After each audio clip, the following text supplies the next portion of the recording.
आणि आता बातमी दोन अशा नेत्यांची जे सध्या दुसऱ्या पक्षात असले तरी सुद्धा त्यांचं नाव भाजपसोबत चर्चेत आहे। आम्ही बोलतोय मनानं भाजपसोबत असलेले सातारा जिल्ह्यातले शिवसेना आमदार महेश शिंदे यांच्याबाबत, तसंच राहुरी मतदारसंघातले शरद पवारांच्या राष्ट्रवादीचे नेते प्राजक्त तनपुरे यांच्याही बाबत। आज एकनाथ शिंदे यांचा साताऱ्यामध्ये मेळावा आहे, मात्र शिवसेना आमदार असूनही महेश शिंदे हे मेळाव्याला उपस्थित राहणार नाहीत। मेळाव्याच्या तयारीसाठी लावलेल्या बॅनरवरून महेश शिंदेंचा फोटो गायब झाला आहे। महेश शिंदेंनी केलेल्या खेळीमुळे पक्षात त्यांच्यावर रोष होताच। मुळात महेश शिंदे हे मूळचे भाजपाचेच, ते शिवसेनेच्या तिकिटावर विधानसभेत गेले होते, त्यामुळे आमदारकी सोडून ते भाजपसोबत जाऊ शकत नसले तरी मनानं ते भाजपसोबत असल्याचं बोललं जात आहे। दुसरीकडे प्राजक्त तनपुरेही भाजपच्या वाटेवर असल्याचं बोललं जात आहे। राहुरी पोटनिवडणुकीमध्ये शरद पवारांच्या राष्ट्रवादीकडून न लढण्याचा निर्णय तनपुरेंनी घेतला।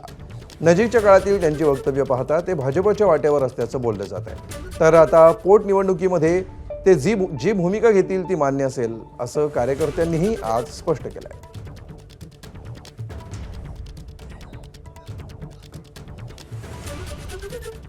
तर राहुरी पोटनिवडणुकीमध्ये शरद पवारांच्या राष्ट्रवादीचे नेते प्राजक्त तनपुरे यांच्या भूमिकेकडे सगळ्यांचं लक्ष लागलंय। तनपुरे थोड्याच वेळामध्ये कार्यकर्त्यांशी चर्चा करून भूमिका जाहीर करणार आहेत। राहुरी पोटनिवडणुकीमध्ये तनपुरे नेमका कोणाला पाठिंबा देणार याकडे सर्वांचं लक्ष लागलंय।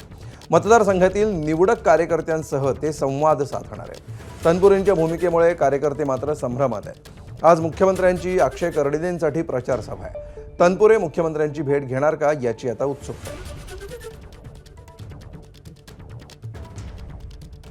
या निवडणुकीने काय राज्याच्या राजकारणामध्ये काही सत्ता बदल होणार नाहीत, आहे ते सरकार असणार आहे।